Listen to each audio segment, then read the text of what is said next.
So এর সাথে তুলনা করলাম, তাহলে আমরা দেখতে পাচ্ছি কম্পারিজন টেবলে এখানে সাইকেলটা অনেক লেন্দি এবং 746 মাইক্রোসেকেন্ড লেগেছে একটা টাস্ক কমপ্লিট করতে, তারপর এটা হচ্ছে 190 মাইক্রোসেকেন্ড লেগেছে। তো দেখতে পাচ্ছি সব থেকে এফিসিয়েন্ট হচ্ছে এসটিএম এর বোর্ডটা, বুঝতে পারছি। তো আমরা যখন এসটিএম বোর্ড নিয়ে কাজ করব এর এফিসিয়েন্সিটা একটা আলাদা লেভেলে চলে যাবে। তো আমি একটা এফপিজিএ দেখাবো আজকে।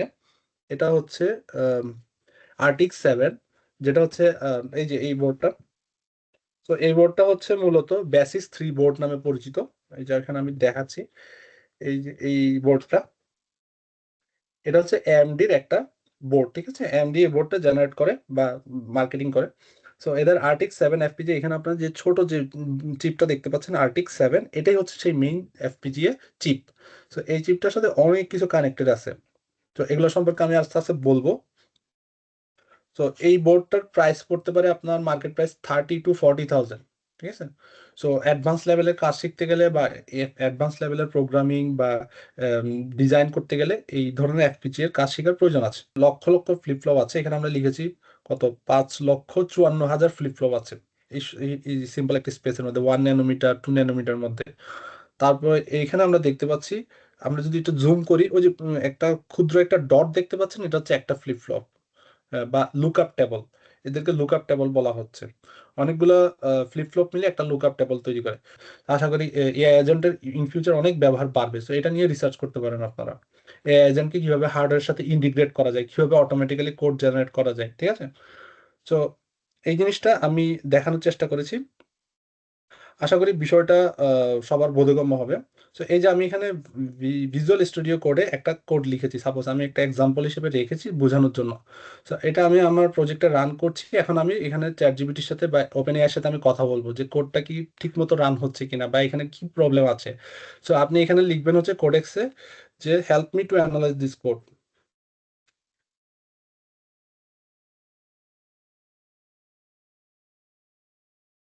ইন মেইন, বা আপনি যে কোনো প্রবলেম ওকে দিয়ে সলভ করে ফেলতে পারেন। আপনি ওর সাথে চ্যাট করে করে আপনার এখানে ইনস্টল করা যায়, কোডেক্সটা ইনস্টল করা যায় ভিজুয়াল স্টুডিওতে। সো সে আপনাকে সবকিছু রেডি করে দিচ্ছে যে কনটেক্সট, কোন কনটেক্সটে কোন পার্টটা কি, বা আপনি বাগ সলভ করতে পারেন। সাপোজ আপনি কোথাও আটকে গেছেন, কোডটা রান হচ্ছে না, কি কারণে রান হচ্ছে না, এই এজেন্টের সাথে কথা বলে বলে এই টপিকগুলো ক্লিয়ার করে ফেলে। এই যে সে বলছে যে কোথায় কি কি প্রবলেম আছে, ঠিক আছে।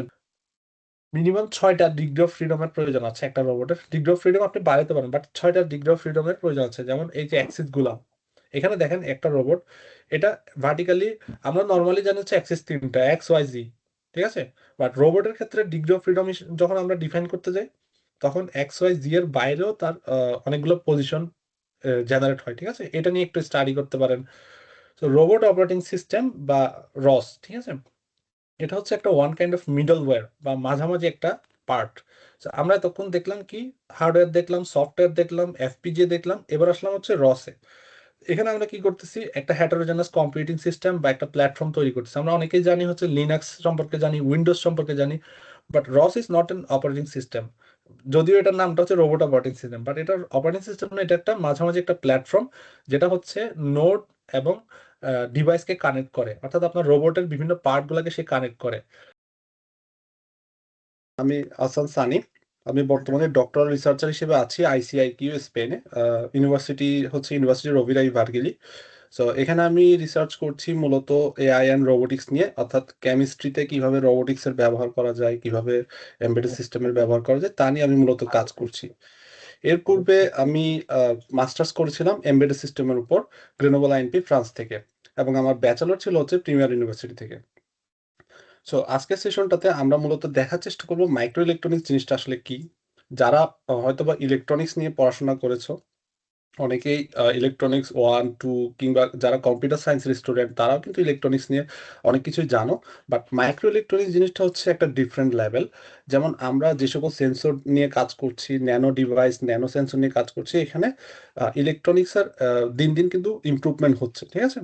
সো ইলেকট্রনিক্স সে আগের অবস্থায় নেই। যেমন আমরা দেখে এসেছিলাম রেজিস্টর, তারপর হচ্ছে ক্যাপাসিটর, এক একটা ক্যাপাসিটর সাইজ ছিল বিশাল। সো দিন দিন কি হচ্ছে, স্মলার থেকে স্মলার হচ্ছে। সো ন্যানো লেভেলে চলে যাচ্ছে ইলেকট্রনিক্স। সো এই nano scale design, nano scale integration, এই লেভেলের পড়াশোনাটাকে মূলত মাইক্রো ইলেকট্রনিক্স বলা হয়। সো আমি এখানে মাইক্রো ইলেকট্রনিক্সের একটা এরা বা চার্ট শো করেছি, অর্থাৎ যারা হচ্ছে কি জানতে আগ্রহী যে কিভাবে দিন দিন ইলেকট্রনিক্স ন্যানো স্কেলে যাচ্ছে। প্রথমে আমরা যদি দেখি 90s এজে আমরা ভ্যাকুয়াম টিউব এরা বলি এটাকে। ভ্যাকুয়াম টিউবের সময় মূলত এই ধরনের কিছু বাল্ব প্রচলিত ছিল, ট্রানজিস্টর বাল্ব বা এই ধরনের বাল্বগুলো প্রচলিত ছিল, এগুলাকে আমরা ক্যাথোড রে টিউব বলতাম। ঠিক আছে, এগুলো দিয়ে ডায়োড ট্রায়োড এই ধরনের কাজগুলো চলতো। সো এই ধরনের অসংখ্য বাল্ব দিয়ে প্রায় 1000 1500 মতো বাল্ব দিয়ে প্রথম কম্পিউটার তৈরি হয়েছিল, যেটার নাম হচ্ছে এনিয়াক। সো কম্পিউটারের মূলনীতি হচ্ছে মূলত 0 এবং 1, অর্থাৎ 1 মানে হচ্ছে সবাই জানো বাইনারি লজিক যেটাকে বলে, ট্রু অ্যান্ড ফলস। সো এই বাইনারি লজিক দিয়ে কিন্তু এনিয়াক কম্পিউটারটা তৈরি হয়েছিল।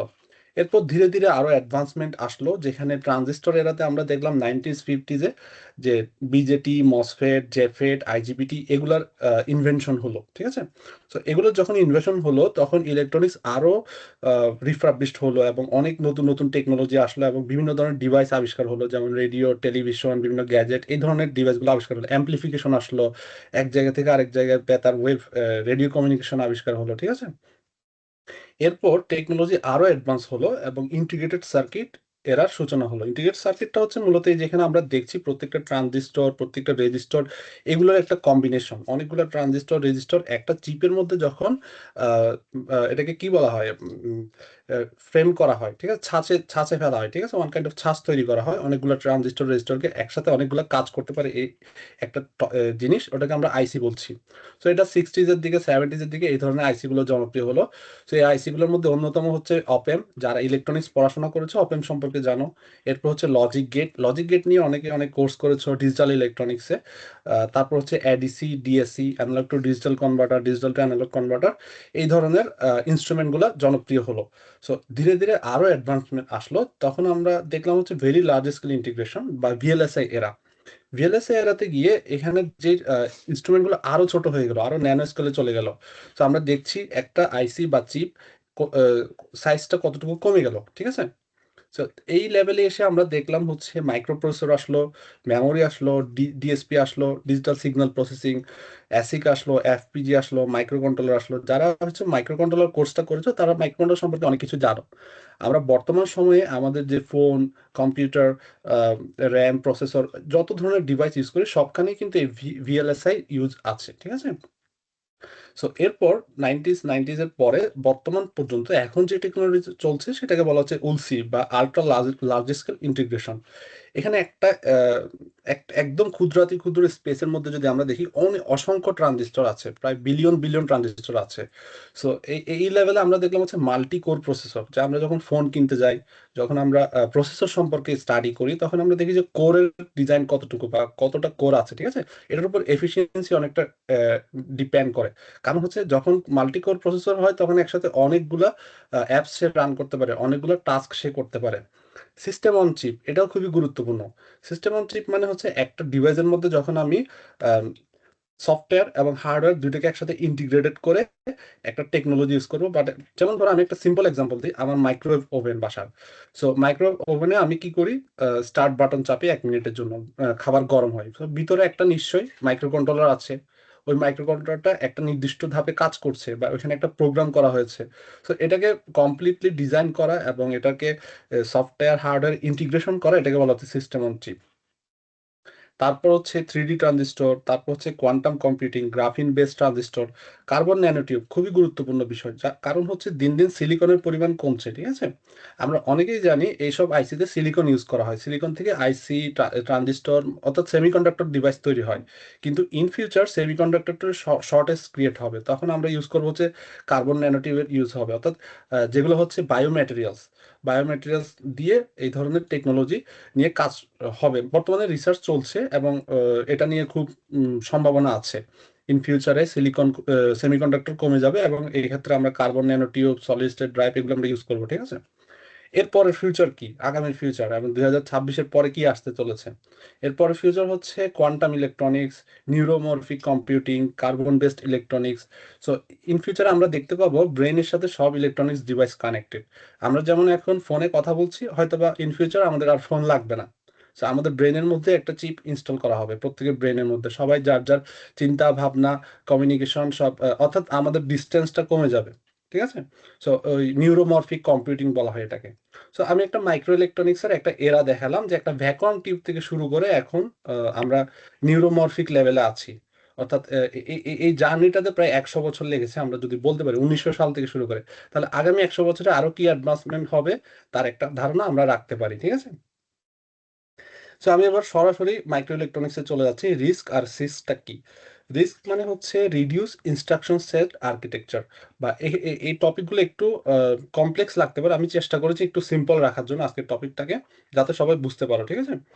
সো সিক্সটা হচ্ছে প্রসেসর, যেটা হচ্ছে হার্ডওয়্যার বেস। ঠিক আছে? সো রিস্ক বেস প্রসেসর গুলো হচ্ছে সাধারণত ছোট ছোট টাস্ক কমপ্লিট করে, যেমন মুভ, এখানে একটা মাল্টিপ্লিকেশন, তারপর হচ্ছে অ্যাডিশন, সাবস্ট্রাকশন, এই ধরনের ছোট ছোট টাস্ক করে। আর সিস গুলা হচ্ছে হার্ডওয়্যার বেস।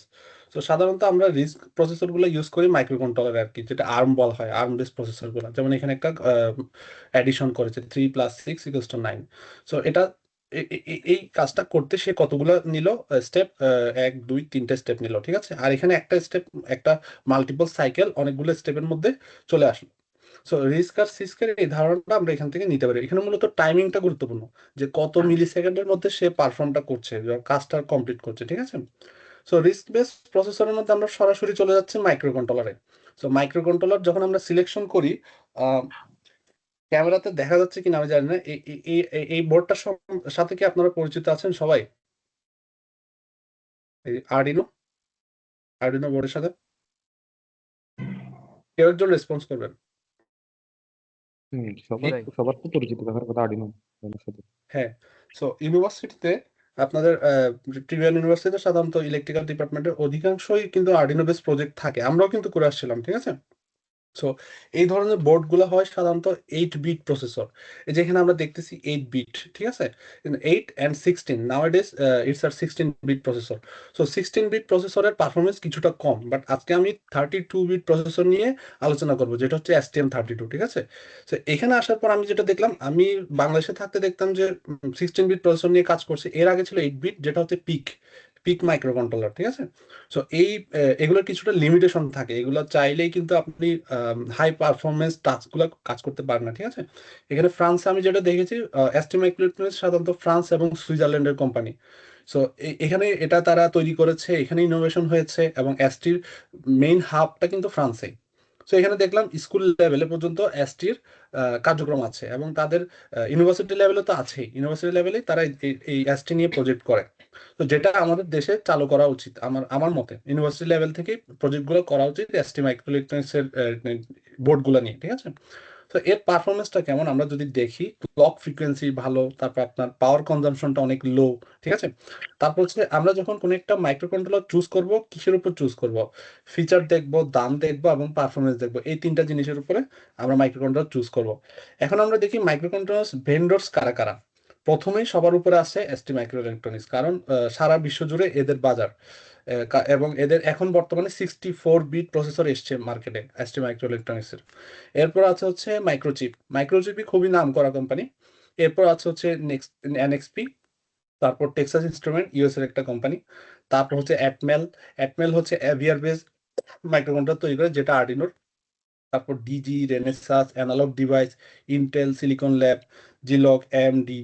তারপরে হচ্ছে ব্রডকম, কোয়ালকম, জিলিংস, আলতেরা, ইনফিনিয়ন, মেক্সিম। এই সব কোম্পানিগুলো হচ্ছে মাইক্রোকন্ট্রোলার এর ভেন্ডর। ঠিক আছে?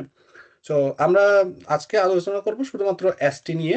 সো এখানে আমি দেখিয়েছি এই স্লাইডটাতে এসটির একটা বোর্ডের পারফরমেন্স অন্যান্য বোর্ডের তুলনায় কতটা এফিশিয়েন্ট। সো এখানে আমি একটা সাধারণ ফ্লোট A10 2 দিয়ে একটা একটা একটা জাস্ট ক্যালকুলেশন করেছি। ঠিক আছে? এখানে একটা ফ্লোট নিয়েছি। সো এই পারফরমেন্সটা, এই ক্যালকুলেশনটা করতে তার সময় লেগেছে হচ্ছে 1.067 সেকেন্ড। ঠিক আছে? এটা হচ্ছে এই বোর্ডটাতে STM32F407VG 168 মেগাহার্টসের একটা বোর্ড। ঠিক আছে? এই বোর্ডটা আমার হাতে আছে। এই যে বোর্ডটা আপনারা দেখতে পাচ্ছেন কিনা জানি না। এই যে এখানে আমরা বোর্ড দিয়ে সাধারণত সবকিছু বিচার করছি না, বোর্ডের ভিতরে এই যে একদম ভিতরে যে চিপটা আছে ওটা নিয়ে কথা বলছি, যেটা আপনারা এখানে দেখতে পাচ্ছেন। সো বোর্ডের অনেক ফিচার থাকতে পারে, বাইরের দিকে পেরিফেরাল থাকতে পারে, বাট মেইন জিনিসটা হচ্ছে সেই ভিতরের মাইক্রোচিপটা। সো এখানে এই মাইক্রোচিপটা আছে, এটা দিয়ে আমি পারফরমেন্সটা করেছি। এখানে আমি দেখেছি এটার সময় লেগেছে হচ্ছে 231টা সাইকেল কমপ্লিট করেছে 1.3 মাইক্রোসেকেন্ডে এই A10 2F টা। আর এই A10 2F এটা 401টা সাইকেল কমপ্লিট করেছে 2.4 মাইক্রোসেকেন্ডে। তারপর এক্সপোনেনশিয়াল ফাংশন করেছিলাম 1.1 মাইক্রোসেকেন্ড লেগেছে, আর এখানে 1.8 মাইক্রোসেকেন্ড লেগেছে। এবার এর সাথে অন্যান্যগুলোর তুলনা করলাম, STM32F407 এর সাথে তুলনা করলাম। আরেকটা এটার প্রাইসটা দেখলাম, এটা হচ্ছে 13 ইউরো বর্তমানে এখানে, আর এটা হচ্ছে 2.5 ইউরো। এটা হচ্ছে একটু লো কস্ট। এর সাথে আরো তুলনা করলাম হচ্ছে অ্যাটমেগা 328, যেটা হচ্ছে আর্ডিনো বোর্ডের যে অ্যাভিয়ার মাইক্রো কন্ট্রোলার যেটা, ঠিক আছে। আবার এর সাথে তুলনা করলাম, মানে এই তুলনা কম্পারিজনের মধ্যে আমরা হচ্ছে পিক পিক মাইক্রো কন্ট্রোলার, তোমরা হয়তো অনেকেই জানো যে পিক 18F4 এটা অনেক পুরাতন microcontroller, 8 bit microcontroller. So এর সাথে তুলনা করলাম, তাহলে আমরা দেখতে পাচ্ছি কম্পারিজন ট্যাবলে এখানে সাইকেলটা অনেক লেন্দি, এবং 746 মাইক্রোসেকেন্ড লেগেছে একটা টাস্ক কমপ্লিট করতে। তারপর এটা হচ্ছে 190 মাইক্রোসেকেন্ড লেগেছে। তো দেখতে পাচ্ছি সব থেকে এফিসিয়েন্ট হচ্ছে এসটিএম এর বোর্ডটা। বুঝতে পারছি। তো আমরা যখন এসটিএম বোর্ড নিয়ে কাজ করব, এর এফিসিয়েন্সিটা একটা আলাদা লেভেলে চলে যাবে। তো এই কারণে এই কম্পারিজনটা দেখানো। এবার আমরা দেখি আর্ম প্রসেসর গুলোর ফ্যামিলি গুলা কেমন। যেমন এখানে হচ্ছে ক্লাসিক আর্ম প্রসেসর। মানে এসটিএম বোর্ডটা কিন্তু আর্ম বলা হচ্ছে, আর্ম হচ্ছে একটা কোম্পানি বা ভেন্ডর। সো এরা হচ্ছে কি এই ডিজাইনটা তৈরি করেছে, যে ভিতরে যে আর্কিটেকচার মূলত, ধরো তোমরা কোনো একটা কিছু পেটেন্ট করেছো বা কোনো একটা ডিজাইন করেছো, তোমার পেটেন্ট ইউজ করে আরেকজন কোনো একটা প্রজেক্ট বানালো, সো তোমাকে একটা পেটেন্ট শিট দিল, ঠিক আছে। সো আর্মের এই ডিজাইনটা বা আর্কিটেকচার ফলো করে, যেমন STM32, তারপর মাইক্রোচিপ, এরা হচ্ছে কি আইসি তৈরি করে বা মাইক্রো কন্ট্রোলার তৈরি করে, ঠিক আছে। সো এখান থেকে আমরা ধারণা পেতে পারি আর্ম কর্টেক্স M3 M4। সাধারণত আমরা যে বোর্ডটা ইউজ করবো সেটা হচ্ছে M4 বেস প্রসেসর, ঠিক আছে। আজকের ক্লাসে আমি কিছুটা প্র্যাকটিক্যাল দেখানোর চেষ্টা করবো, আমার হাতে কিছু বোর্ড আছে, আমি দেখানোর চেষ্টা করবো যতটুকু পারা যায়, ঠিক আছে। সো আর্ম বেসড প্রসেসর গুলার কি থাকে মূলত, মানে কি নিয়ে আমরা কাজ করি, একজন ইঞ্জিনিয়ার বা একজন মাইক্রো, এটাকে আমরা বলি এমবেডেড সফটওয়্যার ইঞ্জিনিয়ার। যদিও এটা সফটওয়্যার অ্যান্ড হার্ডওয়্যার ইন্টিগ্রেশন, অর্থাৎ যারা হচ্ছে ইসিই, ট্রিপলি বা মেকানিক্যাল এসব ব্যাকগ্রাউন্ড থেকে যারা আসে, তো তারা দেখা যায় কি এমবেডেড সিস্টেমে কাজ করে, এমবেডেড সফটওয়্যার ডেভেলপমেন্টে কাজ করে, অর্থাৎ হচ্ছে কি বিভিন্ন সফটওয়্যার নিয়ে কাজ করে। সফটওয়্যারের মূলনীতি হচ্ছে রেজিস্টার লেভেল প্রোগ্রামিং, অর্থাৎ একটা বোর্ডের বিভিন্ন রেজিস্টার থাকে। তো আমরা যে বোর্ডটা নিয়ে কাজ করব সেটা হচ্ছে আজকে STM32F4 এই বোর্ডটা, ঠিক আছে। সো এই বোর্ডটাতে আমরা এখানে রেজিস্টার আছে টোটাল 16টা, ঠিক আছে। R0 to R16, R0 1 2 3 4 5 6 7 8 9 10 11 12 13 14 15 and PSR। So এগুলো হচ্ছে, এদের নাম হচ্ছে রেজিস্টার, এদেরকে বলা হচ্ছে লো রেজিস্টার, আর এরা হচ্ছে হাই রেজিস্টার, ঠিক আছে। সো রেজিস্টার মানে কি, রেজিস্টার মানে হচ্ছে স্পেস, যেখানে আমরা হচ্ছে ডাটা রাখছি, ঠিক আছে। কোনো একটা আমি ডাটা নিলাম, সাপোজ আমি একটা মাল্টিপ্লিকেশন করব 2 × 2। সো আমি R0-তে 2 রাখলাম, R1-এ 2 রাখলাম, 2 × 2, এটা আমি আউটপুট দিব হচ্ছে আরেকটা PSR register, program status register, মানে স্ট্যাটাস বর্তমানে কি আছে, তখন এটা রিড করে আমাকে আউটপুট দিবে। বুঝা গেছে বিষয়টা। সো রেজিস্টার মূলত আমাদেরকে কন্ট্রোল করতে হবে যখন আমরা মাইক্রো কন্ট্রোলার নিয়ে কাজ করব। তা আমরা সাধারণত আর্ডিনোতে যারা প্রোগ্রাম করেছি হাই অ্যান্ড লো দিয়ে ডিক্লেয়ার করেছি, pin number 2 high, pin number 4 low. কিন্তু ব্যাক এন্ডে কি কাজ হচ্ছে ওটা আমরা অনেকে জানি না, ঠিক আছে। ব্যাক এন্ডে মূলত রেজিস্টার লেভেল প্রোগ্রামিং হচ্ছে। তো আমাদেরকে রেজিস্টারে কি কাজ হচ্ছে ওটা জানা উচিত। আর এখানে যে প্রসেসটা ফলো করে সেটাকে বলা হচ্ছে লোড স্টোর আর্কিটেকচার। মানে প্রথমে ডেটা লোড হয়, তারপর স্টোর হয়, এবং দেন ডেটাটা তারা আউটপুট হিসেবে দেখায়, ঠিক আছে। সো আমি আর বিস্তারিত বলছি না, এখানে একটা বোর্ড দেখাচ্ছি। এটা হচ্ছে STM32 নিয়ে কাজ শুরু করা একদম বিগিনার লেভেলের বোর্ড। আর্ডিনো নিয়ে যারা কাজ করেছো তাদের হয়তোবা অনেকের এই ধরনের একটা বোর্ডের সাথে পরিচিতি আছে। এই বোর্ডটাতে তোমরা দেখতে পাবে এখানে একটা বোর্ড আছে, যে আর্ম বেস প্রসেসর, এটা হচ্ছে মাইক্রো কন্ট্রোলার, আর এটা হচ্ছে ডিবাগার, এটাকে বলা হচ্ছে ডিবাগার।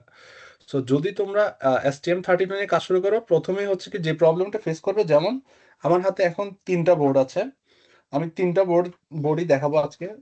যে এখানে একটা আহ, দেখা যাচ্ছে, কেউ একজন রেসপন্স করবা। হ্যালো।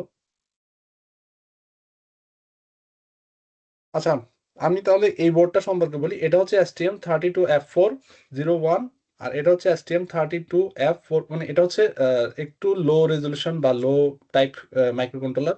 আর এটাও 3 ধরনের মাইক্রো কন্ট্রোলার নিয়েছি, আর সাথে নিয়েছি এটাকে বলা হচ্ছে ST-Link, অর্থাৎ কোড আপলোড করার জন্য আমরা এটা ইউজ করি, ঠিক আছে। এটা এখানে কানেক্ট করতে হয়, এরপর কোড আপলোড করতে হয়। কিন্তু সরাসরি কোড আপলোড করার অপশন আছে এখানে। এখানে আপনারা সরাসরি যদি এখানে ইউএসবি কেবল কানেক্ট করেন তাহলে কোড আপলোড করার অপশন আছে। তো এই বোর্ডটাতে এখানে যেগুলো আছে এগুলো হচ্ছে PC0, PC1, PC2, এগুলো হচ্ছে অ্যানালগ পোর্ট, ডিজিটাল পোর্ট। এই পোর্টগুলোতে আমরা পিন ডিক্লেয়ার করি, ঠিক আছে? পিন ডিক্লেয়ার করে আমরা ফাংশনগুলো করি। এখান থেকে সাপোজ একটা এলইডি কানেক্ট করলাম, একটা বাটন কানেক্ট করলাম, বা একটা মোটর কানেক্ট করলাম, একটা স্টেপার মোটর কানেক্ট করলাম। কানেক্ট করে আমরা বিভিন্ন টাস্কগুলো কমপ্লিট করতে পারলাম, ঠিক আছে? সো এখানে হাল লেভেল প্রোগ্রামিং খুবই গুরুত্বপূর্ণ। এখানে আমরা যে নর্মাল প্রসিডিউরে প্রোগ্রাম করি ওটা সি প্রোগ্রাম, বাট এখানে হচ্ছে হার্ডওয়্যার অ্যাবস্ট্রাকশন লেয়ার। হাল মানে হচ্ছে hardware abstraction layer base programming. So এটা একটু different normal as usual programming থেকে, বাট ইন্ডাস্ট্রিতে এটা ইউজ হয়, ঠিক আছে? অধিকাংশ ইন্ডাস্ট্রিতে যেখানে STM32 ইউজ হয়, এবং আপনারা বাসা বাড়িতে যে সকল ডিভাইস ইউজ করেন যেমন এই ওয়াশিং মেশিন, তারপর মাইক্রোওয়েভ ওভেন, অধিকাংশ ডিভাইসে STM32 চিপ থাকে, এবং ওই চিপের মধ্যে যে কোডটা থাকে ওটা হচ্ছে এই হাল বেস প্রোগ্রামিং, ঠিক আছে? এবার আমরা দেখি টুল চেন ইনস্টলেশন, অর্থাৎ আমরা এই STM32 কিভাবে ইনস্টল করব। তো বিগিনার হিসেবে আপনাদের জন্য প্রথমেই ইনস্টল করতে হবে যে STM32 কিউব প্রোগ্রামার এই সফটওয়্যারটা। STM32 কিউব প্রোগ্রামার লিখে সার্চ দিলে এটা পেয়ে যাবেন, অথবা লিঙ্ক আমি এখানে দিয়ে দিয়েছি। এরপর লাগবে হচ্ছে STM32 কিউব আইডি। এছাড়া STM32 কিউব এমএক্সটাও ইনস্টল করতে পারেন, ঠিক আছে? বাট কিউব প্রোগ্রামার দিয়ে আমরা কোড আপলোড দিব, আর কিউব আইডি দিয়ে কি করব, আমরা কোডটাকে লিখবো, ঠিক আছে? সো এই পর্যায়ে এই পর্যায়ে আমি এখন আমার পিসি থেকে আমি এই সফটওয়্যারটা আমি একটু দেখাবো যাতে সবার একটু বুঝতে সুবিধা হয়, ঠিক আছে? তো এখানে দেখা যাচ্ছে STM32 কিউব প্রোগ্রামার এই সফটওয়্যারটা আমি ওপেন করলাম, ঠিক আছে? তো এই সফটওয়্যারটাতে ইনস্টল করা আশা করি সবার পক্ষে ইজি, এটা কোনো ব্যাপার না। সো এরপরে আমি আমার এই যে বোর্ডটা আমি দেখিয়েছিলাম, এই যে বোর্ডটা, একটা সিঙ্গেল বোর্ড STM32 বোর্ডটা আমি কানেক্ট করবো আমার কম্পিউটারের সাথে। সো এখানে আমরা দেখতে পাচ্ছি বোর্ডটা কানেক্ট হয়েছে। সো এখানে আমি কানেক্ট এই বাটনটা প্রেস করব, ঠিক আছে? তো এখানে দেখা যাচ্ছে কানেক্ট হয়েছে। সো দেখা যাচ্ছে এখানে আমরা বোর্ডের নাম দেখতে পাচ্ছি STM32F101। তো এটা হচ্ছে বোর্ডের নাম, এটার হচ্ছে device ID, cortex M3 processor, এই যে একটু আগে বললাম Cortex processor M3, M3 base processor, আর সমস্ত ডিটেলস এখানে দেওয়া আছে। তো এটা এটা একটা বোর্ড দেখলাম, এখন আমি আরেকটা বোর্ড দেখব।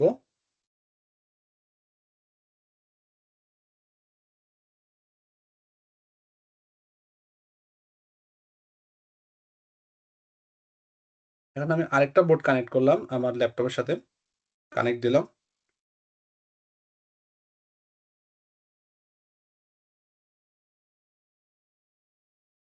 এই যে এখন আরেকটা বোর্ড দেখাচ্ছে STM32F4।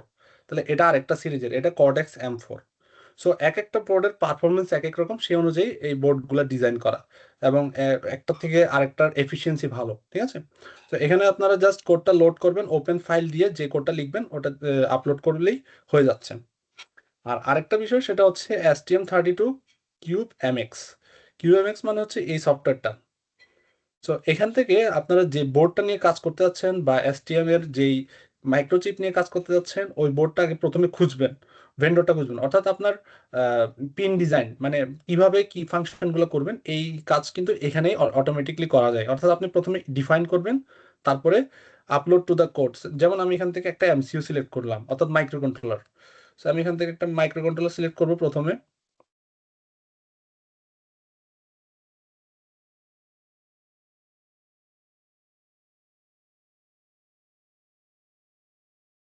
তো এখানে অনেকগুলো লিস্ট চলে আসবে, বিশাল একটা লিস্ট চলে আসবে। তো আমি এখান থেকে আমার STM32F4 এর বোর্ডটা নিলাম, STM32F4 বা F7 যে কোনো একটা নিলাম, যাতে বোঝার সুবিধার জন্য আমি F4 নিলাম। এখান থেকে F4 নিলাম, F4 নিয়ে এটা ওপেন করলাম। তো ওপেন করে আমাদের এভাবে একটা উইন্ডো ওপেন হবে, একটা নিউ প্রজেক্ট ক্রিয়েট হবে। ওখান থেকে এখানে আমরা একেবারে মাইক্রো কন্ট্রোলার লেভেলে বুঝে বুঝে কাজটা করতে পারবো, মানে হচ্ছে না দেখে করা না, জিনিসটা হচ্ছে কোন পিনটা কি কাজ করতেছে এটা দেখে দেখে কাজ করতে পারবো। তো এখানে পিন আউট দেখাচ্ছে টোটাল। এই বোর্ডটা না, উম, আমরা আরেকটা বোর্ড নেই। এখানে আপনারা দেখতে পাচ্ছেন পিনগুলো দেখাচ্ছে, যে এই যে প্রত্যেকটা পিন কি হিসাবে ডিফাইন করে। সাপোজ আমি এখানে পিনগুলো ডিফাইন করতেছি, এটা একটা মাইক্রোচিপ, এই যে এটা একটা মাইক্রোচিপ। সো এখানে প্রত্যেকটা পিন কি হিসাবে ডিফাইন করতে চান, এখান থেকে ডিক্লেয়ার করে যদি কোড আপলোড দেন, তাহলে আপনার কোডটা অটোমেটিক কাজ করা শুরু করবে। ঠিক আছে, এখানে অ্যানালগ পোর্ট আছে, টাইমার আছে, কানেক্টিভিটি আছে, সিকিউরিটি আছে, কম্পিউটিং সিস্টেম আছে, মিডলওয়্যার আছে। ঠিক আছে, তো আমি চেষ্টা করি আরেকটা বোর্ড নেওয়ার, যেটা হচ্ছে বুঝতে আর একটু ইজি হয়, যেমন STM32।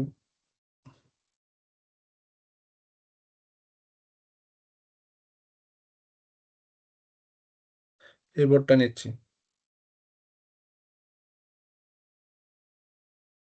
যেটা আমরা আমাদের আজকের স্লাইডে দেখেছিলাম, এই যে এই ধরনের একটা বোর্ড।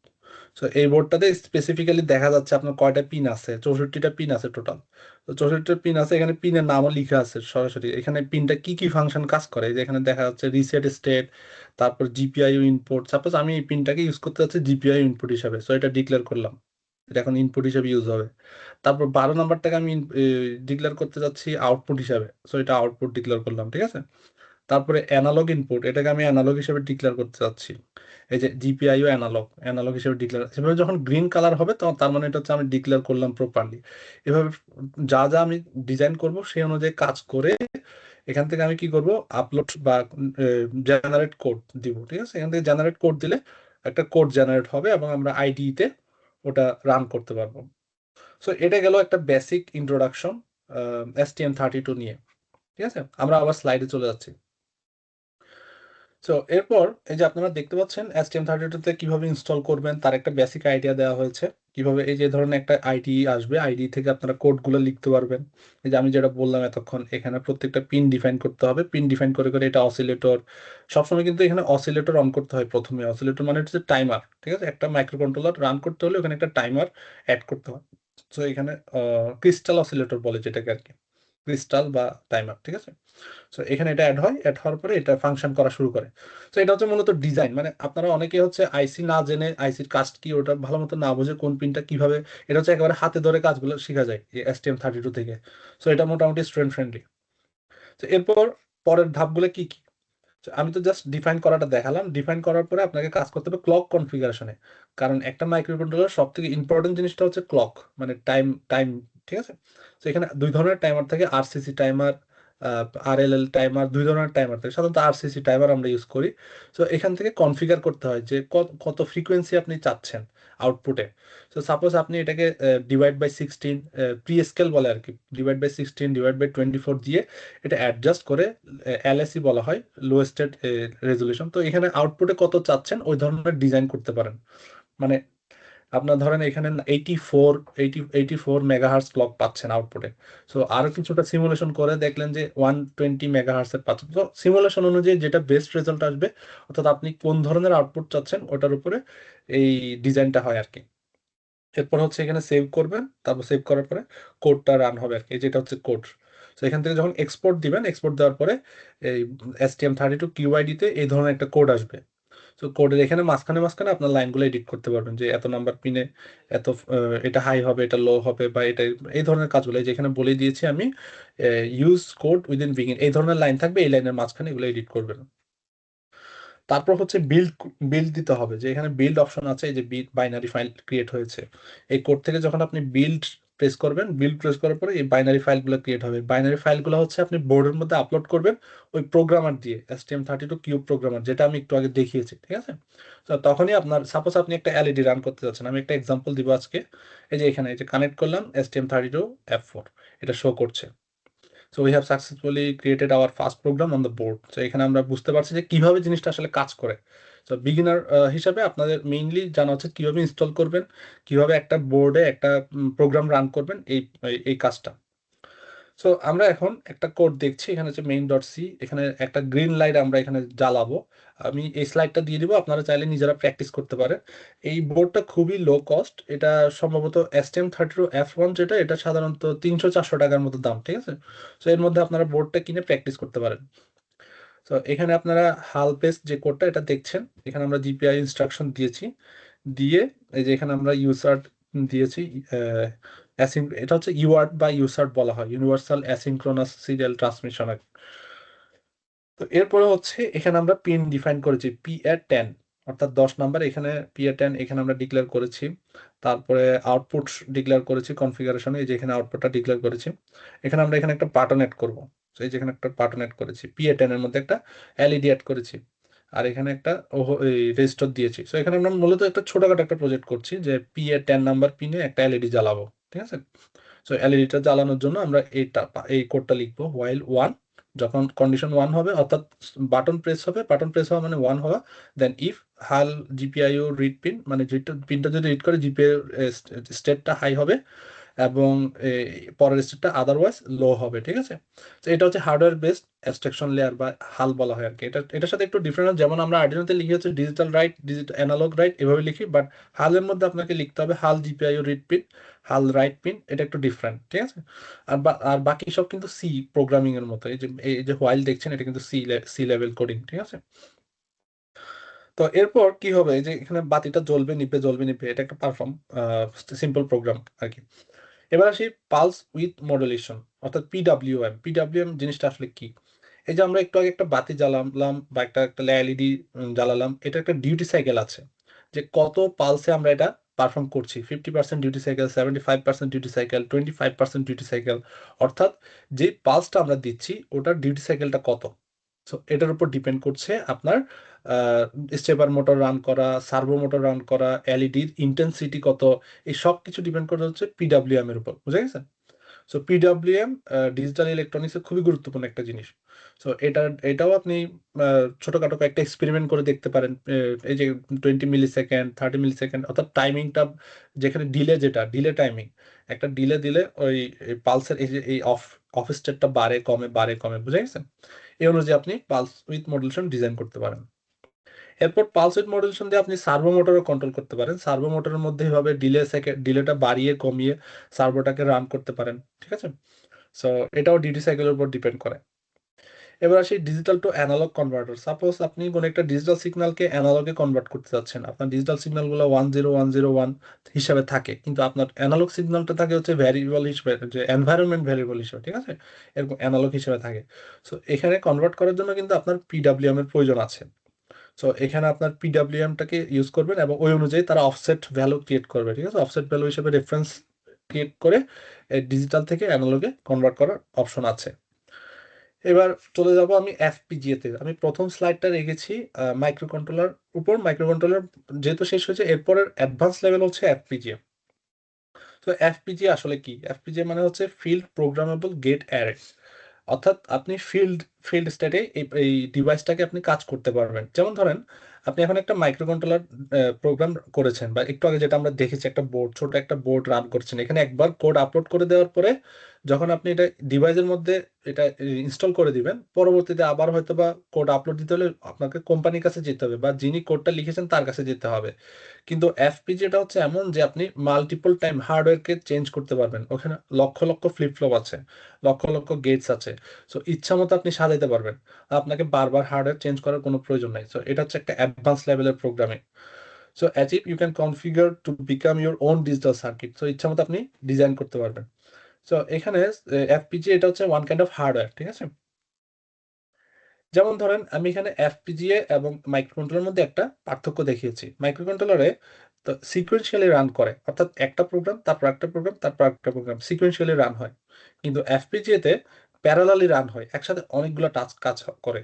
যেমন এখানে আমি একটা এক্সাম্পল দিয়েছি, মাইক্রোকন্ট্রোলারে একজন শেফ ফলোইং এর রেসিপি স্টেপ বাই স্টেপ, প্রথমে আদা দিতে হবে, তারপর রসুন দিতে হবে, তারপর মাংস দিতে হবে, একটার পর একটা স্টেপ সে ফলো করতেছে মাইক্রোকন্ট্রোলারে। আর এফপিজিএ তে কি করতেছে, অনেকগুলা কুক, অনেকগুলা শেফ একসাথে রান্না করতেছে, বুঝতে পারছি বিষয়টা। সো এখানে প্যারালালি কাজ হচ্ছে আর মাইক্রো কন্ট্রোলারে সিকোয়েন্সিয়ালি কাজ হচ্ছে। সো এটার পারফরমেন্স অনেক গুণ বেশি মাইক্রো কন্ট্রোলার থেকে। সো আমরা এফপিজি মূলত কোথায় ইউজ করব? মাইক্রো কন্ট্রোলার তো আমরা বুঝলাম, যখন আমরা মাইক্রো কন্ট্রোলার ছোটখাটো কোনো একটা প্রজেক্ট বা ছোটখাটো একটা এলইডি জ্বালাইতে হচ্ছে, একটা মোটর রান করতে হচ্ছে, বা সিম্পল কোনো টাস্ক, যেমন একটা ওভেন, মাইক্রোওয়েভ ওভেন, এখানে টাইমার আছে, টাইম অনুযায়ী সে হিটারটাকে অন করবে, তারপর আবার টাইমার অফ ডিভাইস অফ। ছোট টাস্কে আমরা মাইক্রো কন্ট্রোলার ইউজ করতে পারি, কিন্তু যখন আমরা high processing base image processing, video processing, high speed data নিয়ে কাজ করতে হবে, সফটওয়্যার ডিফারেন্ট রেডিও নিয়ে কাজ করতে হবে, মোটর কন্ট্রোল প্রিসাইজ কন্ট্রোলিং থাকবে, এবং রিয়েল টাইম ডেটা থাকবে, হার্ডওয়্যার অ্যাক্সেলারেশন থাকবে, এই ধরনের কাজে আমরা কি ইউজ করব? এফপিজি ইউজ করব। এখন আমরা দেখি এফপিজি এর ভেন্ডর কারা কারা কারা কারা এফপিজি এ দিয়ে থাকে, জেনারেট করে বা তৈরি করে। প্রথমে হচ্ছে এএমডি। এর আগে ছিল হচ্ছে জিলিংস। জিলিংস ছিল one of the top most vendor in FPGA. বর্তমানে তারা এএমডি এদেরকে কিনে নিয়েছে।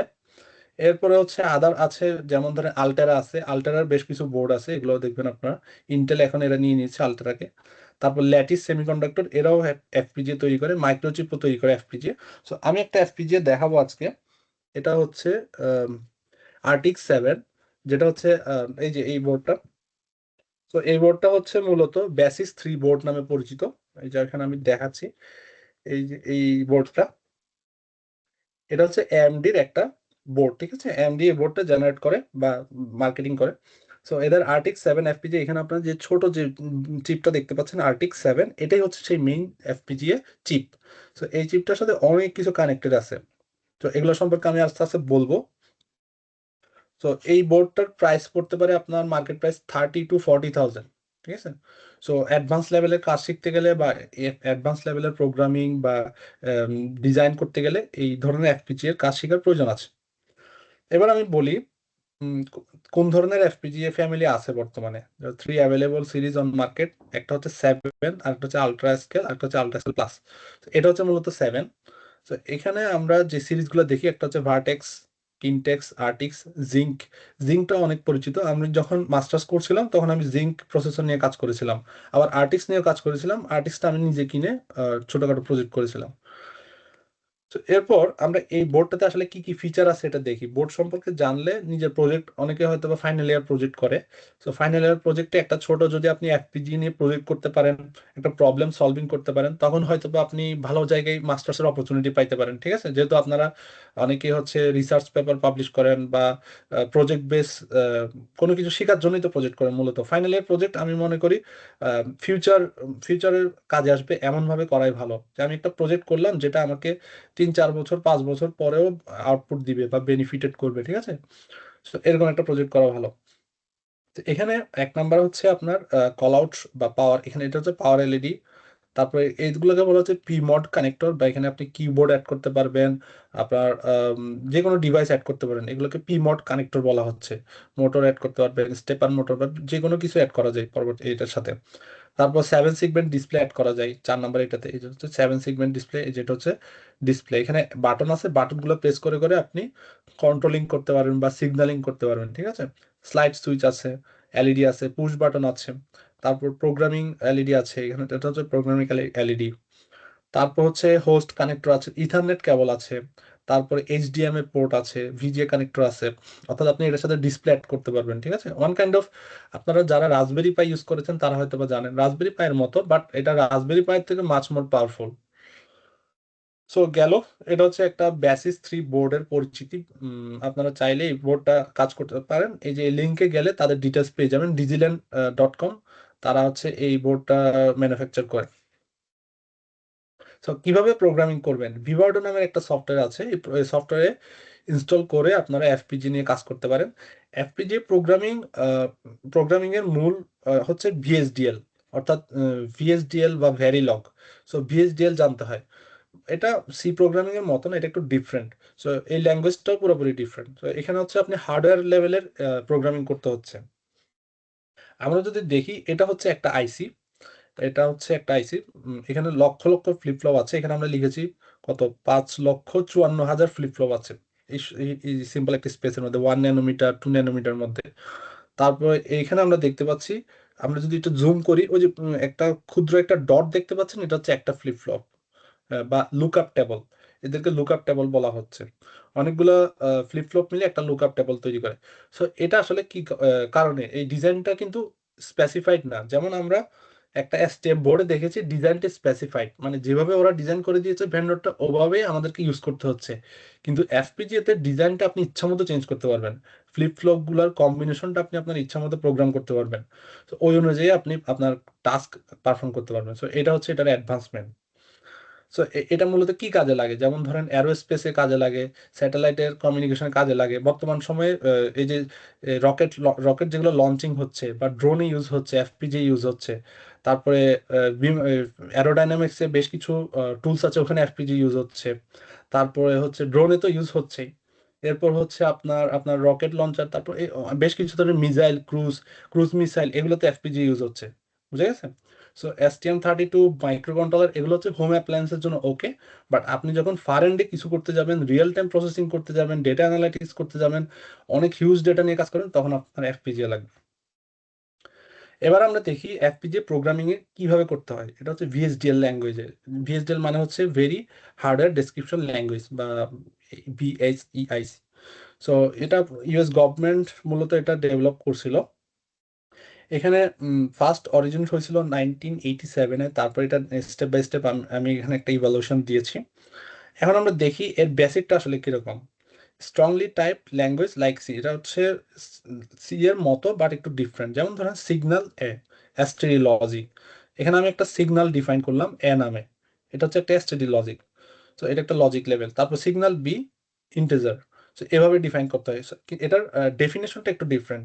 যেটা আমরা সি তে লিখি কি ইন্টিজার এ, সরাসরি লিখে দিই। বাট এখানে আমাদেরকে লিখতে হয় সাপোজ এটা একটা সিগন্যাল এসটিডি লজিক সেমিকোলন। তো এটা একটু ডিফারেন্ট সি থেকে। তারপর আবার কেস সেনসিটিভ, এখানে আমাদের মাথায় রাখতে হবে যে এখানে সিগন্যাল এ এসটিডি লজিক, এখানে আমাদের সেমিকোলন দিতে হবে, অনেকটা সি এর মতোই বাট পুরোপুরি সি না। এখানে একটা সেমিকোলন মাস্ট থাকবে। তারপর হচ্ছে আপনার স্টেটমেন্টের মধ্যে একটা হাইপেন থাকবে। এগুলো জাস্ট হচ্ছে বেসিক সিনট্যাক্স। এটা আপনারা প্রোগ্রামিং শুরু করলেই শিখতে পারবেন ধীরে ধীরে। এমটি লাইন, কমেন্টস, এগুলো জানতে হবে।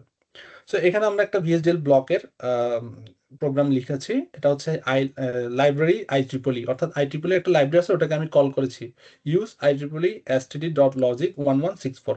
সো ওই IEEE লাইব্রেরির এই লজিকটাকে আমি ইউজ করছি। এনটিটির মাল্টিপ্লেক্সার, আমি এবার মাল্টিপ্লেক্সারকে কল করেছি। মাল্টিপ্লেক্সার মূলত হচ্ছে অনেকগুলার একটা সিকোয়েন্সিয়াল কম্বিনেশন। যেমন পোর্ট এ বি এস, এটাকে ইনপুট হিসেবে ডিক্লেয়ার করেছি। এ কে ডিক্লেয়ার করেছি ইনপুট, বি কে ইনপুট, এস কে ইনপুট, আর আউটপুট হিসেবে ডিক্লেয়ার করেছি D K. So A B C থেকে তিনটা ইনপুট নিব। সাপোজ আমি নিলাম 2, 3, 6। এই তিনটাকে মাল্টিপ্লাই করব, মাল্টিপ্লাই করে আউটপুট হিসেবে আমি দেখাবো। তো 2 আর 3 কত, 6, আর 6 আর 6 কত, 18। আউটপুট হিসেবে দেখাবো 18। বুঝে গেছে? তো এটা একটা ভিএসডিএল লজিক বা ভিএসডিএল আরটিএল আর কি। সো এই ভিএসডিএল বা এফপিজিএ লেভেলের প্রোগ্রামিংটা কিভাবে হয়, প্রথমে আমরা কি করি, কোড লিখি, ডিজাইন করি, বা হার্ডওয়্যার ডেসক্রিপশনটা ডিজাইন করি। এখানে আমরা চিপটা কেমন হবে, এফিসিয়েন্সি কেমন হবে, এটা ডিজাইন করি। তারপর সিনথেসিসে যাই। এখানে একটা অপশন আছে পারফরমেন্স অপটিমাইজেশন, যে এই কোডটা কতটা রান করবে রিয়েল হার্ডওয়্যারে, এটার একটা সিনথেসিস বলা হয়। তারপর প্লেস এন্ড রাউটিং, অর্থাৎ ফ্লিপ ফ্লপ গুলো কিভাবে সজ্জিত হচ্ছে বা রাউটিং কিভাবে হচ্ছে এটা চেক করি। তারপর হচ্ছে প্রোগ্রামিং করি। তো এখানে একটা বিট স্ট্রিম জেনারেট হয়, ওই বিট স্ট্রিমটা আমরা এই বোর্ডটাতে আপলোড করি। এটা আপলোড করার পর সাথে সাথে ওই এফপিজি এর প্রোগ্রামটা কাজ করতে থাকে। ঠিক আছে? সো আশা করি বোঝা গেল যে মাইক্রো কন্ট্রোলার এবং এফপিজি এর পার্থক্যটা কোথায়, এবং আপনারা যারা ভবিষ্যতে বিভিন্ন প্রজেক্ট করবেন বা বিভিন্ন ফিউচারে ফাইনাল ইয়ার থিসিস করবেন, তারা এই বিষয়গুলো মাথায় রাখতে পারেন। এরপর আমরা দেখব বর্তমান সময়ে, অর্থাৎ আমি বর্তমানে যেটা ইউজ করছি, যে এআই ইন সফটওয়্যার ডেভেলপমেন্ট খুবই গুরুত্বপূর্ণ জিনিস। আমরা দেখেছি কিভাবে আপনারা ভাইব কোডিং করেন, বা ধরেন আমরা সাধারণত যখন একটা কোনো প্রবলেম সলভ করতে যাই, একটা সময় যারা আমি আর্ডিনো নিয়ে কাজ করেছি অনেক, বাট এখানে আসার পরে আমি টোটালি আর্ডিনো কাজ করা ছেড়ে দিয়েছি। তো কাজ করছি STM32 নিয়ে, এফপিজি নিয়ে। তো প্রথমত আমরা যেটা করতাম, বিভিন্ন জায়গা থেকে কোড কপি পেস্ট করতাম। সে কোড উনি মানে আমি সিমিলার প্রজেক্ট, সাপোজ আমি একটা প্রজেক্ট বানাবো, আমি একটা মোটর রান করব, একটা গাড়ি চালাবো। তো এই গাড়ি কিভাবে চালাতে হয় এই ধরনের কোড লিখে সার্চ দিতাম। তারপরে স্পেক স্পেক গুলো দেখতাম। ঠিক আছে? বাট এখন কিভাবে, এখন টেকনোলজি চেঞ্জ হয়ে গেছে, এখন এআই এর হেল্প নিলে আপনি সবকিছু করতে পারছেন। তো আপনি এআই তে চ্যাট লিখতে পারেন সরাসরি, স্পেক লিখে দিবেন, তারপর ডেটা শিট দিয়ে দিবেন এআই তে। যেমন কোডেক্স নামের একটা সফটওয়্যার আছে, যেটা আমি একটু পরে দেখাবো। এরপর হচ্ছে ফাংশনাল স্পেসিফিকেশন, প্রত্যেকটা ফাংশনটা কিভাবে কাজ করবে, এজেন্টের সাথে, এআই এজেন্ট আছে ওটার সাথে আপনি কমিউনিকেশন করতে পারবেন, যে আপনার কোডটা বুঝতে হেল্প করবে, আপনাকে আপনাকে ডেফিনেশন অ্যাড করতে হেল্প করবে। গিট হাব ইন্টিগ্রেট করতে পারেন, খুবই ইম্পর্টেন্ট জিনিস গিট হাব। গিট হাব যারা সফটওয়্যার ডেভেলপার তাদের জন্য অন্যতম প্ল্যাটফর্ম হচ্ছে গিট হাব, কারণ আপনি আপনার প্রোগ্রামিং এর প্রত্যেকটা এ টু জেড মানে ট্র্যাক বা ভার্সন কন্ট্রোল করতে পারছেন। ধরেন আপনি একটা দুই দুই মাস আগে একটা ভার্সন আউটপুট দিয়েছেন বা একটা আপলোড দিয়েছেন আপনার সফটওয়্যার বা সিস্টেমে, পরে চিন্তা করলেন যে এখনকার থেকে ওটা অনেক রোবাস্ট, আবার ওটাতে ব্যাক করতে যেতে পারেন ইজিলি, খুব ইজিলি। আর অনেক সময় দেখা যায় কম্পিউটার থাকলে কোড হারিয়ে যায়, ঠিক আছে। এরপর ফুল এক্সিকিউশন, তারপর হচ্ছে আপনার প্যারালাল প্রজেক্ট, একসাথে অনেকগুলো কাজ করা যায়, আর্ডিনো প্ল্যাটফর্ম, একটা থেকে একটা প্ল্যাটফর্মে যাওয়া যায়, এটাকে মূলত আমরা বলছি হচ্ছে AI agent. So AI agent কয়টা আছে সাধারণত এখন বর্তমানে আমরা জানি যে গেমিনি আছে, ওপেন এআই আছে, ক্লাউড আছে। তো আমি এতদিন ইউজ করতাম হচ্ছে ওপেন এআই এর কডেক্স। তো লাস্ট উইকে আমি ক্লাউডের সাবস্ক্রিপশন নিয়েছি। ক্লাউড খুবই ভালো রিসার্চের জন্য, এটা মান্থলি সাবস্ক্রিপশন 10 ইউরোর মতো, 10 না 15 or 16 euro something like that. তো এটা আমার ল্যাব থেকে দেওয়া হয়। আপনারা যদি ইউনিভার্সিটিতে কাজ করে থাকেন, এই ধরনের একটা অ্যাকাউন্ট নিয়ে আপনারা গ্রুপে কাজ করতে পারেন, আপনারা যারা রোবোটিক্স ক্লাবে আছেন একটা অ্যাকাউন্ট নিয়ে সবাই ইউজ করতে পারেন। আশা করি এআই এজেন্টের ইন ফিউচার অনেক ব্যবহার বাড়বে, তো এটা নিয়ে রিসার্চ করতে পারেন আপনারা। এআই এজেন্টকে কিভাবে হার্ডওয়্যারের সাথে ইন্টিগ্রেট করা যায়, কিভাবে অটোমেটিক্যালি কোড জেনারেট করা যায়, ঠিক আছে। তো এই জিনিসটা আমি দেখানোর চেষ্টা করেছি। আশা করি বিষয়টা সবার বোধগম্য হবে।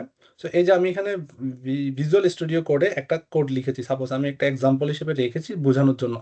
সো এটা আমি আমার প্রজেক্টে রান করছি, এখন আমি এখানে চ্যাট জিপিটির সাথে বা ওপেন এআই এর সাথে আমি কথা বলবো যে কোডটা কি ঠিক মতো রান হচ্ছে কিনা বা এখানে কি প্রবলেম আছে। সো আপনি এখানে লিখবেন হচ্ছে কোডেক্সে যে help me to analyse this code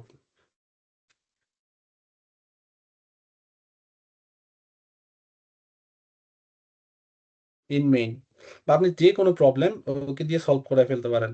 আপনি ওর সাথে চ্যাট করে করে আপনার এখানে ইনস্টল করা যায়, কোডেক্সটা ইনস্টল করা যায় ভিজুয়াল স্টুডিওতে।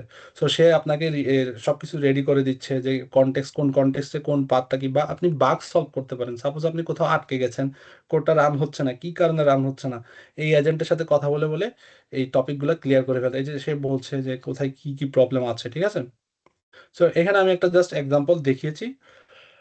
এবার আমি চলে যাব হচ্ছে, সময় আর কতক্ষণ আছে, আশা করি বিষয়টা বুঝাইতে পেরেছি। যে এখানে আমি এর আগেও কিন্তু এই টপিকটা নিয়ে বলেছি, মানে এই যে এখানে লিখেছে, এই যে কি ইস্যুস, কি কি ইস্যুস আছে, তারপর কোন পার্টটা কোন কাজে লাগতেছে, কোন লজিকটা কি হিসেবে ইউজ হচ্ছে, সব কিছু ডিটেলসে সে এখানে বলে দিয়েছে, ঠিক আছে। এখানে সব সে ডিটেলসে বলে দিয়েছে। সো কোড ডেভেলপমেন্টের জন্য এআই এজেন্ট খুবই গুরুত্বপূর্ণ, ইন ফিউচারে এটা একটা অংশ হয়ে যাবে, হয়তো বা কোডারের প্রয়োজন হবে না।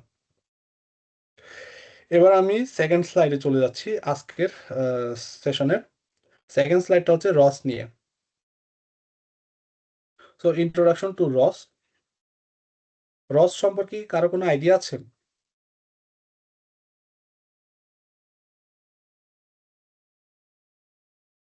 আছে, পার্টিসিপেন্টদের তবে থেকে অল্প একটু আর কি। পার্টিসিপেন্টদের থেকে কোনো রেসপন্স পাইলে ভালো হয়, কারণ আমি শুধু বলে যাচ্ছি, এটা রেকর্ডিং এর মতো মনে হচ্ছে। আপনারা পার্টিসিপেন্ট হিসেবে যদি একটু রেসপন্স করেন আমার জন্য শিখাইতে ভালো লাগে, ঠিক আছে। একটা দুইটা রেসপন্স অন্তত করবেন বা কোশ্চেন করবেন, কিছু না বললে।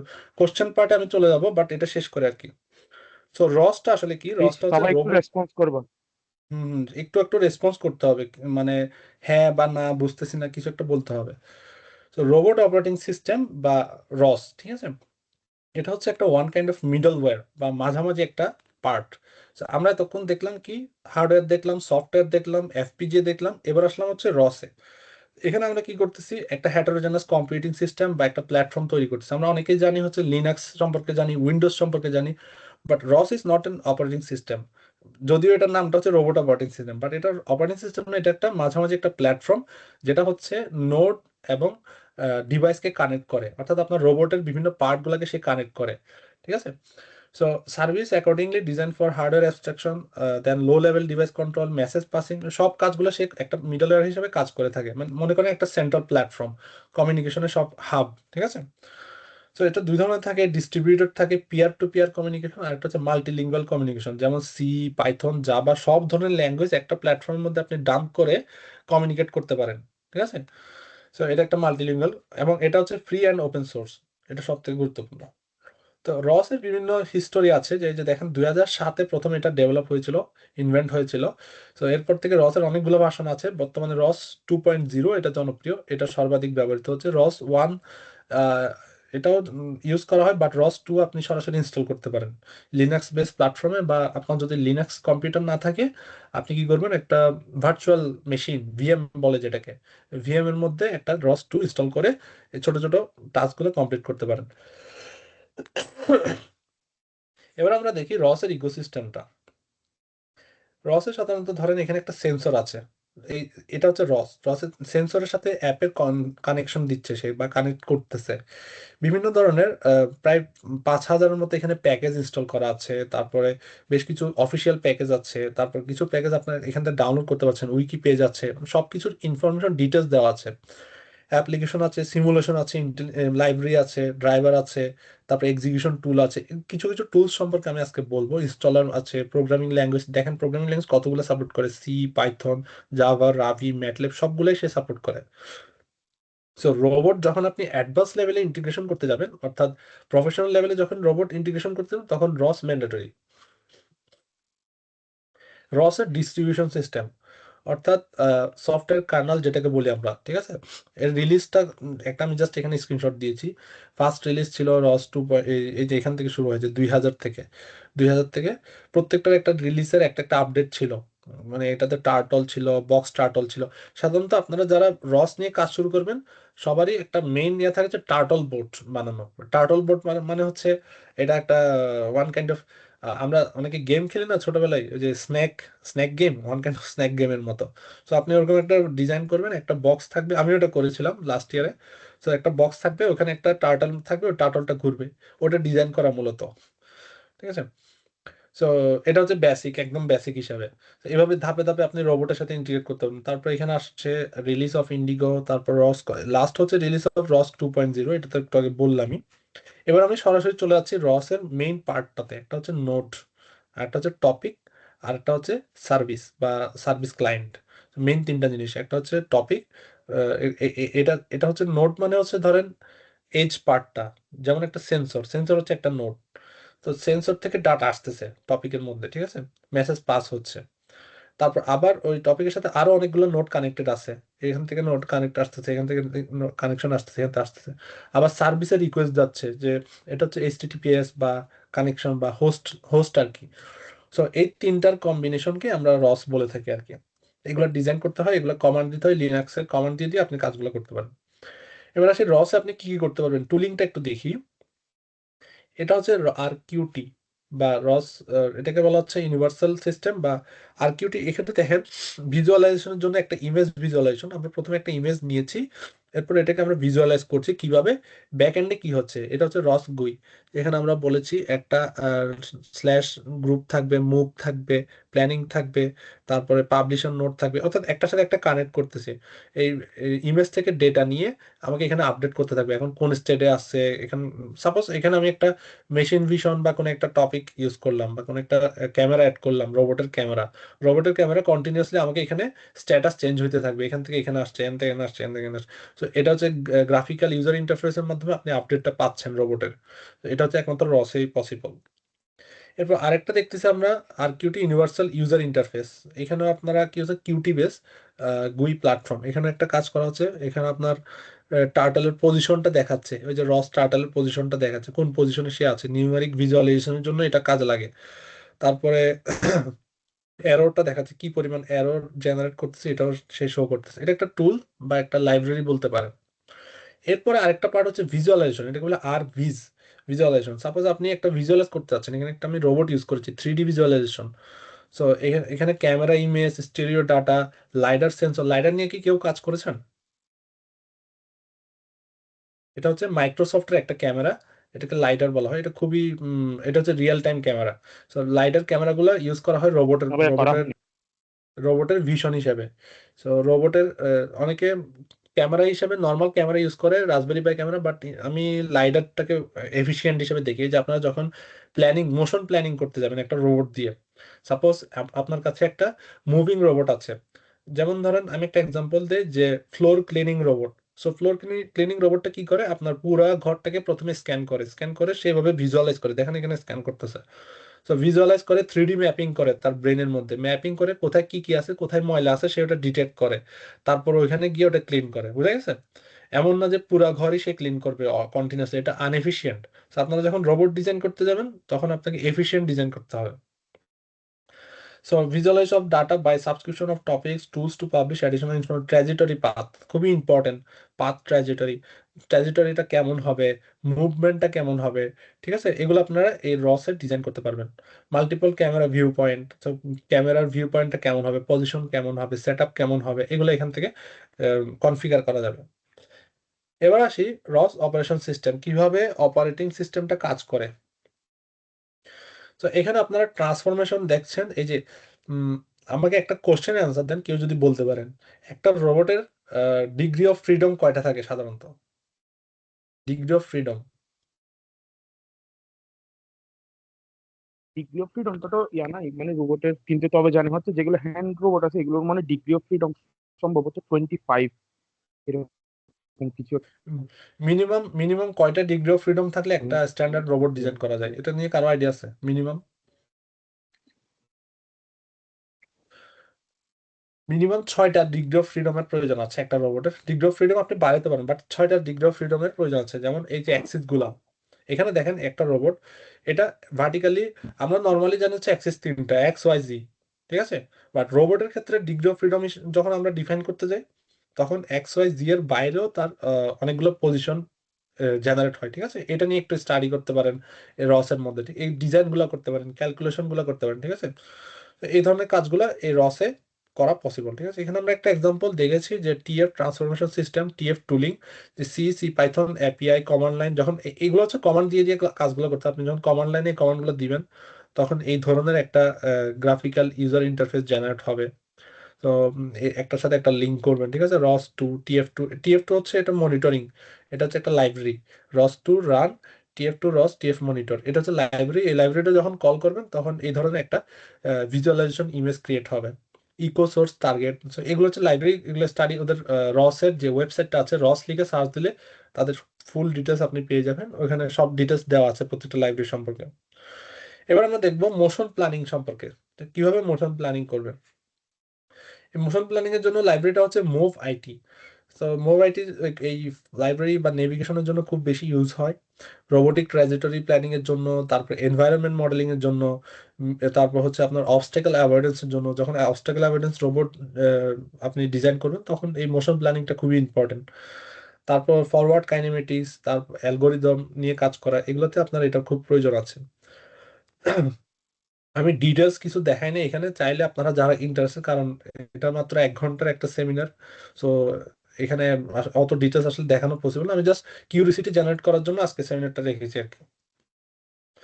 এরপর হচ্ছে বেশ কিছু position, basic robotic concept, pose দিয়ে বোঝায়, এটা হচ্ছে রসের ভাষা, ঠিক আছে। পোজ যখন আপনি লিখে ধরেন আপনি লিনাক্সে কাজ করতেছেন, পোজ লিখে এন্টার মারছেন, সো রোবটের এক্সাক্ট পজিশনটা সে দেখাবে, কোঅর্ডিনেটটা কত। তারপর পাথ, পাথ লিখে এন্টার করছেন, সে তার পাথ ট্র্যাজেক্টরিটা দেখাবে, ওইখানে 1.2, 2.1, 3.6, এই পাথ দিয়ে সে যাবে। ট্র্যাজেক্টরি ডিজাইন করা, এগুলো হচ্ছে কমান্ড, ঠিক আছে। ফরওয়ার্ড কাইনেমেটিক্স, ইনভার্স কাইনেমেটিক্স, এইগুলো নিয়ে মূলত কাজ হয় রস। তারপর আরেকটা হচ্ছে move it, pose in joint space, তারপর হচ্ছে কার্টেশিয়ান স্পেস, জয়েন্ট স্পেসে কিভাবে কাজ করবেন, তারপর কার্টেশিয়ান স্পেসে কিভাবে ডিফারেন্সিয়েট করবেন, এগুলো রিভার্সিবল পসিবল, এই ডিজাইনগুলো রসে করা পসিবল, ঠিক আছে। এরপর আর্কিটেকচার নিয়ে একটা কথা বলি, যে সেন্ট্রাল ইন্টিগ্রেটরস। এখানে আমি একটা স্কেমেটিক দেখিয়েছি, যে এটা হচ্ছে একটা মুভ গ্রুপ, ঠিক আছে। এখানে একটু আগে যেটা বললাম, আর ভিজুয়ালাইজ গুই, যেটা গ্রাফিক্যাল ইউজার ইন্টারফেস, ওটা দিয়ে আমরা দেখতেছি যে বর্তমান অবস্থা কি। এরপর হচ্ছে C++ ল্যাঙ্গুয়েজ, আরেকটা হচ্ছে পাইথন ল্যাঙ্গুয়েজ। ধরেন আপনি STM32 দিয়ে একটা ছোট মোটর চালাচ্ছেন, এটা C++, এটা এটার সাথে কানেক্ট হয়েছে।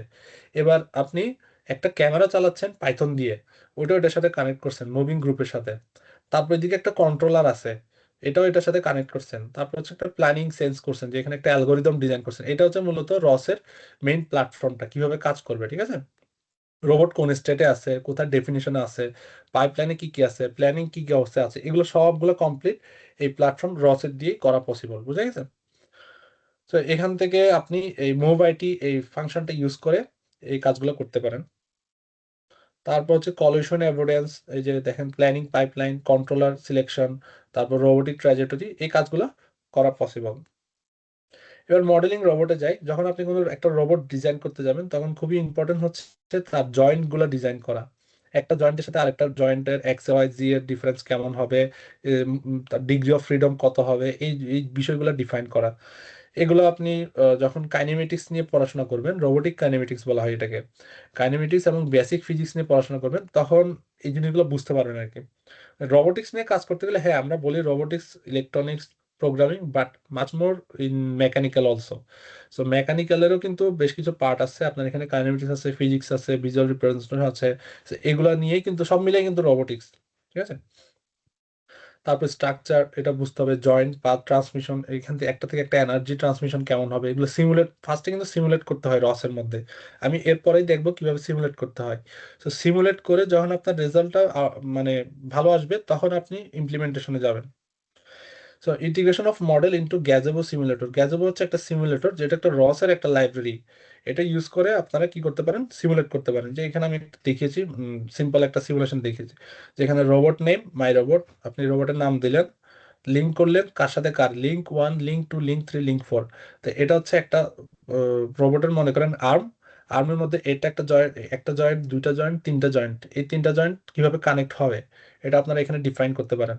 সো এটা একটা এটা হচ্ছে রস ল্যাঙ্গুয়েজ আর কি, ওয়ান কাইন্ড অফ। তারপর জয়েন্ট, এটার নাম দিলেন, টাইপ দিলেন। তো এখানে জাস্ট কোড লিখতে হবে।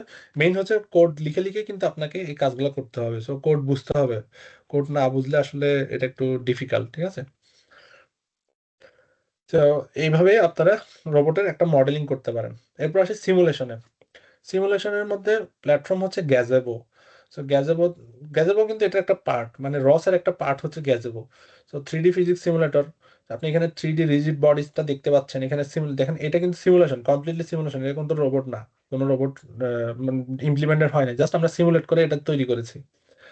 তো মোশন ডাইনামিক্স, এটার মুভমেন্ট কেমন হবে, ঠিক আছে? থ্রি ডি ভিজুয়ালাইজেশন, সাপোজ আপনি চিন্তা করতেছেন আপনি একটা রোবট বানাবেন, আপনার রোবটটা এরকম রোবোটিক আর্ম না হয়েও একটা স্কোয়ার বক্স হইতে পারে, রোবোটিক গাড়িও হইতে পারে, ঠিক আছে? বা একটা মানুষ হইতে পারে, রোবোটিক মানুষও হইতে পারে, ওটা আপনি ডিজাইন করতে পারেন এখানে। তারপরে ইউজার ইন্টারফেস, তারপর ম্যানিপুলেটর, ভ্যারিয়েবল, এগুলা এগুলো আপনাকে এখানে ডিফাইন করতে হবে। তারপর গ্যাজেবো ওয়ার্ল্ডের মধ্যে এখানে কিছু লাইব্রেরি থাকে, ডাটাবেস থাকে, এনভায়রনমেন্ট থাকে, কানেক্টিভিটি থাকে। তো এগুলো আপনারা কাজ করতে পারবেন গ্যাজেবোতে। তো এখানে কিছু এক্সাম্পল দেখিয়েছে তারা, এটা হচ্ছে সিমুলেশন উইবোর্ডস। উইবোর্ডস হচ্ছে আরেকটা লাইব্রেরি।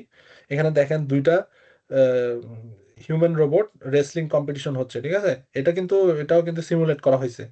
তারপর এটা এই রোবটটার নাম কেউ কি জানেন? এই রোবটটা কেউ আনসার দিতে পারবেন? আমি যেটার উপরে দেখেছি যে এই রোবটটা, এটা হচ্ছে ইউনিভার্সাল রোবট। খুবই জনপ্রিয় একটা রোবট, রোবোটিক আর্ম বলা হয়। এই ইউনিভার্সাল রোবট UR10, UR5 আছে। সো ইউনিভার্সাল রোবট খুবই জনপ্রিয়। UR লিখে সার্চ দিলেই পাবেন ইউনিভার্সাল রোবট। এগুলো সাধারণত ইন্ডাস্ট্রিতে ইউজ হয় কোবট হিসেবে, মানুষের পাশাপাশি তারা কাজ করে সাপ্লাই লাইনে। বাংলাদেশে ইউনিলিভারে যারা গিয়েছেন, ইউনিলিভারে আছে, ইউনিলিভারে চট্টগ্রাম ডিপোতে আছে। আমি ইউনিলিভারে কাজ করতে গিয়েছিলাম, চট্টগ্রামের যে ফ্যাক্টরিটা, ওখানে গিয়েছিলাম একটা কাজে, ওখানে এরকম দুইটা রোবট আছে, বড় বড় দুইটা রোবট আছে। তো এরা করে কি, আপনার সাবানের ওই যে ইয়াটা, বক্সটা প্যালেট থেকে নেয়, নিয়ে আরেক জায়গায় রাখে, জাস্ট কাজটা করে আর কি। আবার ইয়াতেও আছে, ঢাকায় আছে, ঢাকায় এই বেশ কয়েকটা কোম্পানিতে আছে, আমি দেখেছি ফ্যাক্টরিতে আছে। তো এই ধরনের সিমুলেশন গুলো আপনারা করতে পারতেছেন এই রস দিয়ে। এখানেও আরো কিছু আমি সিমুলেশন দেখছি, এই যে এটা এক ধরনের কোবট। কোবট মানে কি, রোবট আর কোবটের মধ্যে পার্থক্য কি? কোবট মানে হচ্ছে যে রোবট গুলা মানুষের পাশাপাশি কাজ করে তাদেরকে কোবট বলা হয়। যেমন ফ্যাক্টরিতে সাপ্লাই লাইনের মধ্যে মানুষও কাজ করতেছে, রোবটও কাজ করতেছে পাশাপাশি। রোবটগুলোর মধ্যে এমন ইন্টেলিজেন্স সেন্স আছে যে তারা মানুষকে ডিটেক্ট করতে পারে, অবস্টাকল অ্যাভয়েড করতে পারে, তাদের মধ্যে ওই সেন্সটা আছে, তাদেরকে তাই কোবট বলা হয়। মানে একজন সহকর্মী, রোবট সহকর্মী, তাদেরকে কোবট বলা হয়, বুঝা গেছে? তো এগুলো ডিজাইন করা যায়, যে দেখেন এখানে সাপ্লাই লাইনের রোবট গুলো কাজ করতেছে, রোবট গুলো কাজ করতেছে। এই ধরনের ছোট ছোট কাজগুলো আপনারা করতে পারেন রস দিয়ে। আচ্ছা, আমি একটা অ্যাডভান্স রোবোটিক্স কোর্স লঞ্চ করেছি রিসেন্টলি। আপনারা আমার ওয়েবসাইটে গেলে দেখতে পাবেন, www.asansani.com লিখে সার্চ দিলে। এই কোর্সটা হচ্ছে 10,000 ভিডিডি টোটাল। এখানে ক্লাসগুলো থাকবে হচ্ছে আপনার এমবেডেড সিস্টেমের, এটা হচ্ছে মূলত ডিজাইন করা যারা এমবেডেড সিস্টেম নিয়ে কাজ করে, অটোমেশন নিয়ে কাজ করতেছে, ইন্ডাস্ট্রি ওরিয়েন্টেড প্রোফাইল ক্রিয়েট করতে যাচ্ছে, কিংবা ইন ফিউচারে রিসার্চার হইতে যাচ্ছে তাদের জন্য। সো এখানে এমবেডেড সিস্টেম নিয়ে কোর্স থাকবে, মাইক্রোকন্ট্রোলার নিয়ে আজকে যা যা বললাম তার ডিটেলস জানতে পারবেন। GPIO, interrupt, timer, pulse width modulation, UART, I2C, এগুলো হচ্ছে কমিউনিকেশন প্রোটোকল, এগুলো নিয়ে জানতে পারবেন। সেন্সর ইন্টিগ্রেশন কিভাবে করতে পারবেন, তার মোটর কন্ট্রোলিং, তারপর হচ্ছে আইওটি প্ল্যাটফর্ম, এগুলো নিয়ে জানতে পারবেন। রোবোটিক ওয়ার্কফ্লো, যে আজকে জানলেন রস 2, এগুলো এফপিজি হয়তো অ্যাড করতে পারি সামনে, এটা জাস্ট একটা বেসিক। তারপর ডিবাগিং কিভাবে করবেন, কিভাবে serial debugging, power line wiring, এই ধরনের টপিকগুলো নিয়ে জানতে এই কোর্সটা করতে পারেন। আর এখানে থাকবে হচ্ছে স্লাইড, পিডিএফ, কোড, এবং ক্লাসের সংখ্যা হচ্ছে 15টা। 7টা রেকর্ডেড থাকবে আর 7টা লাইভ থাকবে আর কি, 1 to 1। আর একটা প্রজেক্ট থাকবে, এই আর কি। তো ধন্যবাদ সবাইকে।